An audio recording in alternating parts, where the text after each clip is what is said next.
Subscribe করুন technical master channel এবং bell আইকনটিতে press করুন লেটেস্ট টেকনোলজিক্যাল ভিডিও সবার প্রথমে দেখতে।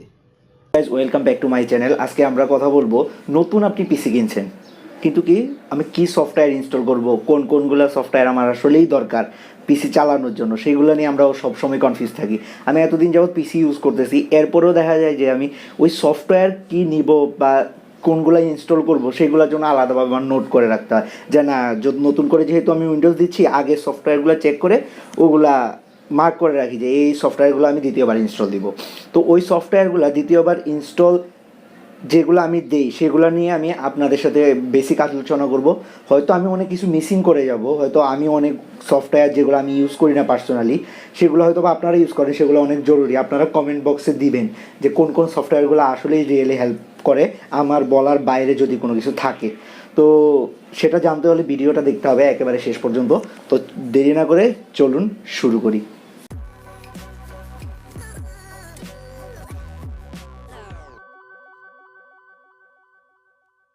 তো বরাবরের মতোই আমি কিন্তু একটা লিস্ট করে নিছি আজকে, একেবারে ইনফর্মাল ওয়েতে, ভাই টু ভাই, মানে কি আপনিও ভাই আমিও ভাই, ভাই দুইজনকে হেল্প করি নতুন সফটওয়্যারের মধ্যে কীভাবে ফ্রেশ একটা ইনস্টল থেকে আমরা স্টার্ট করতে পারি।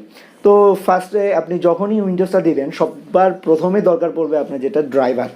আপনার যদি ড্রাইভারগুলো ইনস্টল না থাকে উইন্ডোজের জন্য, যে ড্রাইভার, এখন প্রশ্ন করতে পারেন ভাই ড্রাইভারটা কি। এখন আপনি মনিটরটা যেটা আছে, মনিটরটা পারফেক্টলি কাজ করবে যদি মনিটরের জন্য আলাদা ড্রাইভার দেওয়া থাকে। এরপরে আপনার স্পিকারটা সাউন্ড কোয়ালিটিটা ভালো আসবে যদি ড্রাইভার ইনস্টল করা থাকে এবং আপডেটেড ড্রাইভার দেওয়া থাকে। এখন বলতে পারেন ভাই ড্রাইভার কি। এখন একটা পিসি যখন বিল্ড করেন আপনি অনেকগুলো পার্টস দিয়ে, তো প্রত্যেকটা পার্টস আলাদা আলাদা কোম্পানি থাকে। তো উইন্ডোজ সফটওয়্যারের সম্ভব হয় না যে প্রত্যেকটা পার্টসের জন্য আলাদা আলাদাভাবে সফটওয়্যার মডিফাই করে তৈরি করার জন্য। এর জন্য প্রত্যেকটা যে পার্টস তৈরি করে তার সেই নিজস্ব কোম্পানি এক আলাদা আলাদাভাবে সফটওয়্যার তৈরি করে ওই হার্ডওয়্যারগুলো উইন্ডোজের সাথে কম্পাটিবল হওয়ার জন্য, মানে একসাথে চলার জন্য। আর সেই সফটওয়্যারগুলো আমরা উইন্ডোজে ইনস্টল করি যাতে স্মুথলি পিসিটা রান করানো যায়। এটা হলো আপনার ড্রাইভার সফটওয়্যার। যদি আপনার ড্রাইভার সম্পর্কে আরও জানতার ইচ্ছা থাকে তাহলে আমাকে কমেন্ট বক্সে দেখবেন। যদি দেখি যে না অধিকাংশ মানুষই জানতে চাচ্ছে, সেক্ষেত্রে আমি পোস্ট করব। হ্যাঁ, অবশ্যই আমি বলে রাখি আমি কিন্তু এতটা স্মুথলি বলতে পারি না বা আমার একটু বলায় সমস্যা থাকতে পারে, তো ভাই ব্রাদার হিসাবে ওগুলো ক্ষমা সুন্দর দৃষ্টিতে দেখবেন। এরপরে সরি, এরপরে আছে আপনার এমএস অফিস। এখন অনেকে বলে যে ভাই এমএস অফিসের আমি পাইরেট ভার্সন ইউজ করব না, কিন্তু ভাই বাংলাদেশে অধিকাংশই পাইরেট ভার্সন চলে। এখন কি করব, দুঃখের ব্যাপার, আমাদের বাংলাদেশে সবাই তো ভাই নিম্ন মধ্যবিত্ত আনত, অধিকাংশই বেকার। তো সবাই কষ্ট হইলেও এখন মনে বুকের উপরে পাথর চাপা দিয়ে অনেকেই পাইরেট চালায়। কিন্তু যদি ভাই আপনি পাইরেটেড ভার্সন না চালাইতে চান তাহলে লিভার অফিস নামে একটা ফ্রি সফটওয়্যার আছে, ওটাও একেবারে এমএস অফিসের মতোই কাজ করে, বাট একটু তো রেস্ট্রিকশান আছে। তবে সবচাইতে যেটা আপনার ইউজ করতে পারবেন ওয়াইডলি সেটা হলো এমএস অফিস। একেবারে স্মুথলি রান করবে এবং সবচাইতে আরাম। অফিসের মধ্যে আপনি পাওয়ার পয়েন্ট, এক্সেল, এরপর ওয়ার্ড, এগুলোর সম্বন্ধে তো ভাই আপনিও জানেন আমিও জানি, এগুলো কাজ করতে পারবেন। এরপরে আপনার আসতেছে জিপার সফটওয়্যার। এখন জিপারের মধ্যে আপনি কি সফটওয়্যার, জিপার সফটওয়্যার আপনি যে কোনো ব্রাউজারে সার্চ করলেই অনেক জিপার সফটওয়্যার আসবে, কিন্তু সবচাইতে ওয়াইডলি ইউজ করা হয় উইনজিপ সফটওয়্যার। তো উইনজিপ সফটওয়্যারটা ওয়াইডলি ইউজ করার কারণে এটা আপনার ইউজার যে ইন্টারফেসটা অনেক ভালো। আপনি ইজিলি আপনার ফাইল জিপ আনজিপ করতে পারবেন। এখন বলতে পারেন ভাই আমি যেহেতু আপনিও ফার্স্ট ইউজ করবেন এই সফটওয়্যার, ধরে নিলাম একেবারে বেসিক, তাহলে জিপার সফটওয়্যারটা দিয়ে আপনি কী করবেন, যে কোনো ফাইল যদি কাউকে মেইল করতে চান বা আপনি আপনার পিসিতে একেবারে ইনটেক অবস্থায় রাখতে চান, মানে ডাটার কোনো লস না করতে চান, সেই ক্ষেত্রে আমরা ফাইলটা জিপ করে রাখি। মানে কি জিপার বলতে কি বলে, একটা ব্যাগের ভিতরে একটা জিনিস রাখলেন, বাস চেনটা টান দিয়ে আটকায় দিলেন, জিপ হয়ে গেল। তো এইভাবে আপনি জিপ ফাইলটা ইউজ করে, এই যে সফটওয়্যারটা ইউজ করে ফাইলগুলো জিপ করে রাখতে পারবেন আপনি ফার্দার ইউজ করার জন্য। তো এটা গেল। তো অবশ্যই চিন্তা করবেন আমি কোন সফটওয়্যারগুলো আমি ইউজ করি, ওইগুলোর লিঙ্ক কিন্তু আমি ডিসক্রিপশানে দিয়ে দেবো। সো টেনশন করার কোনো কারণ নেই। আপনার ফটো এডিটিংয়ের অ্যাপ, এখন আপনি ফটো এডিটরের ক্ষেত্রে কী ইউজ করতে পারেন, তো ওয়াইডলি যেটা ইউজ করা হয় এটা হলো ফটোশপ। তবে আমিও রিকমেন্ড করবো, যেহেতু আপনি ফটো এডিটিং করবেনই তাহলে ভাই মূল জিনিসটা দিয়েই করেন, যেটা আসল হাতুড়ি ওটা দিয়েই কাজ করেন। ঠুকঠাক বাড়ি দিয়ে লাভ কি, ছোটোখাটো অনেক ফ্রি সফটওয়্যার আছে, হ্যাঁ আপনি বেসিক কাজ করতে পারবেন, যেমন আপনার .NET একটা ফটো এডিটিং অ্যাপস আছে, অনেকটা কাছাকাছি। এরপরে ফ্রি অনেকগুলো আছে, আমি ফ্রিও কয়েকটা নাম দিয়ে দিব নিচে। কিন্তু আমি রিকমেন্ড করি ভাই ফটোশপ, একেবারে মাস্ট বি ফটোশপটা ইউজ করেন। একেবারে আপনার এখন নর্মাল আপনার পার্সোনাল লাইফেও কাজে লাগবে এবং প্রফেশনাল লাইফেও কাজে লাগবে। আপনি যে কোনো জবে ইন্টারভিউ দেওয়ার ক্ষেত্রে যদি গ্রাফিক্স, এখন সব জায়গায় ভাই লোগো ডিজাইনিং বা একটা অ্যালবাম আর্ট সব জায়গায় দেয়, তো আমি রিকমেন্ড করি ফটোশপটাই নিয়েই শিখবেন যেহেতু ভালোটা নিয়েই শিখেন।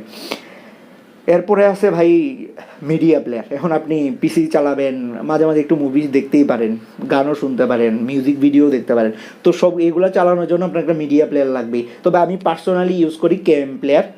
আপনি মিউজিক কোয়ালিটি যদি ভালো চান, অনেকগুলো আছে, যেমন ভিএলসি মিডিয়া প্লেয়ার অনেক ভালো, অনেকগুলো ভিডিও আপনি এনকোড সাপোর্ট করে। কিন্তু সমস্যাটা হলো আমার পার্সোনালি, হ্যাঁ মিডিয়া প্লেয়ার ভালো ভিএলসি, অনেক ভাই আবার রাগ করতে পারেন, ভিএলসি মিডিয়া প্লেয়ার ভালো, কিন্তু আমার ওটা একটু বেশি লাউডলি সাউন্ড দেয়, তো ওটা আমার ডিস্টোরশন একটু খারাপ লাগে। তো আমি ক্যাম প্লেয়ার ইউজ করি, তো ক্যাম প্লেয়ারে হলো কি আপনি ডিস্টোরশনটা একটু কমায় দিয়া একটু স্মুথ সাউন্ড দেয়, আমার ভালো লাগে। এখন এটা এক একজনের পার্সোনাল প্রেফারেন্স, তো বা আমার ভালো লাগে, আমি আমারটা বললাম আর কি। এরপরে আপনার আছে ব্রাউজার, এটা তো ভাই ম্যান্ডেটরি লাগবে। আমি ফেসবুক চালাই, ইউটিউব দেখি, নেট এমনি ব্রাউজ করতে লাগে, আর আজকাল ইন্টারনেট ছাড়া চলে না, আর ইন্টারনেট চালাইতে হলে ফার্স্টে তো ভাই ব্রাউজার দরকার। তো আপনি এখন ফায়ারফক্স আছে, গুগল ক্রোম আছে, কয়েকটা ইউসি ব্রাউজার আছে, এরকম পিসি প্ল্যাটফর্মের জন্য অনেকেই ব্রাউজার আছে, যেমন ইন্টারনেট এক্সপ্লোরার উইন্ডোজের ডিফল্ট ব্রাউজার। কিন্তু আপনার এতগুলো ব্রাউজারে যখন আপনি ভেরিয়েশন দেখতে যাবেন, সবগুলাই কিন্তু স্মুথ ফাস্ট, কিন্তু গুগল ক্রোমটা হলো যেটা বলে না যে সার্চ ইঞ্জিন আমার গুগল, আপনি যে জ্ঞানেই যান সার্চ ইঞ্জিন কিন্তু সবাই প্রিফার করে গুগলটাই। তো গুগলটা এমনভাবে মডিফাই করা ব্রাউজারটা, যেটা আপনার একটা কী বলে কম্বিনেশনে আপনার টার্বো স্পিড দেয়। আমার যেটা দেখা পার্সোনাল প্রেফারেন্স, আমি এটা স্মুথলি ইউজ করতে পারি। এরপরে অধিকাংশরই আজকাল জিমেইলে অ্যাকাউন্ট থাকে, এরপরে অ্যান্ড্রয়েড অনেকেই ইউজার আছেন, তো যেহেতু একটা ব্রাউজার দিয়ে আপনি সব প্ল্যাটফর্মে ইউজ করতে পারছেন, তো আমার মনে হয় কি গুগল ক্রোমটাই বেটার। এখন এক একজনের পার্সোনাল প্রেফারেন্স থাকতে পারে, কি বলবো আর। এরপরে আছে আপনার ভিডিও এডিটর। এখন আপনি বলতে পারেন ভাই আমি তো ভিডিও এডিটিংয়ের কাজ করি না, আমার তো দরকার পড়ে না। এখন আপনি যদি পার্সোনালি লাগে, কিন্তু স্টার্ট আপ হিসেবে অধিকাংশ আমি ধরে নিলাম যে সবাই করতে চায় টুকটাক, তো এই ক্ষেত্রে আপনি অ্যাডোবি প্রিমিয়ার প্রো ইউজ করতে পারেন, ফাইনাল কাট এক্স, ওটা আবার ম্যাকের জন্য, সরি ওর ম্যাক যদি আপনি ইউজ করেন তাহলে ফাইনাল কাট এক্স ইউজ করতে পারে। এরপরে আছে আপনার আনইনস্টলার। হ্যাঁ আরেকটা, যেটা যদি আপনি উইন্ডোজ ইউজ করেন তাহলে আপনি ডিফল্টভাবেই আনইনস্টল করতে পারবেন সফটওয়্যার, কিন্তু ডিফল্ট যে আনইনস্টলার সফটওয়্যার আছে উইন্ডোজের ডিফল্ট, এটা অনেকগুলা জাঙ্ক ফাইল রেখে দেয়, মানে ওই জাঙ্ক ফাইলগুলো রিমুভ করে না, কারণ উইন্ডোজ ধরে নেয় যে আপনি যদি আবার দ্বিতীয়বার ওই সফটওয়্যারটা রিইনস্টল করেন যাতে ওই ফাইলগুলো মিসিং না থাকে, এই জন্য উইন্ডোজ ওই ফাইলগুলো রেখে দেয় আপনার পরবর্তী ইউজের জন্য। তো এই জন্য আপনার রিভো আনইনস্টলারে একটা সফটওয়্যার আছে, ওই রিভো আনইনস্টলার সফটওয়্যারটা যদি আপনি ইউজ করেন, যে জাঙ্ক ফাইলগুলো থাকে সেগুলো রিমুভ করে। এখন ভাই বলতে পারেন অনেকেই, আমারও যেমন একটা ধারণা ছিল জাঙ্ক ফাইলটা কি আবার? জাঙ্ক ফাইলটা হলো মনে করেন আপনি ঘর পরিষ্কার করতেছেন, আসবাবপত্র সব কিছু বের করে নিলেন, আসবাবপত্রের সাথে যে ময়লাগুলো থাকে ওগুলো তো ঘরে পড়ে থাকে, নোংরা দেখা যায়, ওই ময়লাগুলো যেগুলো থাকে মনে করেন পিসির জন্য ওইরকম যে ময়লাগুলো থাকে ওইগুলো বলে জাঙ্ক ফাইল, আর ওইগুলো পরিষ্কার করার জন্য আপনার আলাদা একটা সফটওয়্যার দরকার, আর ওটার ক্ষেত্রে আপনি রিভো আনইনস্টলার ইউজ করতে পারেন। এরপরে আপনার অ্যান্টিভাইরাস সফটওয়্যার, হুটহাট সফটওয়্যার ইনস্টল করেন আবার আনইনস্টল করেন, সেক্ষেত্রে আপনার দরকার পড়তে পারে একটা অ্যান্টিভাইরাস সফটওয়্যার, আর এই অ্যান্টিভাইরাস সফটওয়্যারটা আপনি ফ্রিতে ইউজ করতে পারেন। আমার মনে হয় কি না অ্যান্টিভাইরাস ইউজ করার দরকার নেই, কেসপার্সকি আছে আপনার, এভাস, মানে কি না দরকারটা কি ভাই, আপনি সেফ মনে করেন সেফ যতগুলো সফটওয়্যার আছে যেগুলো সম্বন্ধে আপনি জানেন বা আপনার ফ্রেন্ডরা ইউজ করে ওই টাইপের সফটওয়্যার ইউজ করবেন, আর যে কোনো ফাইল মিউজিক ফাইল এগুলো ডাউনলোড দিবেন।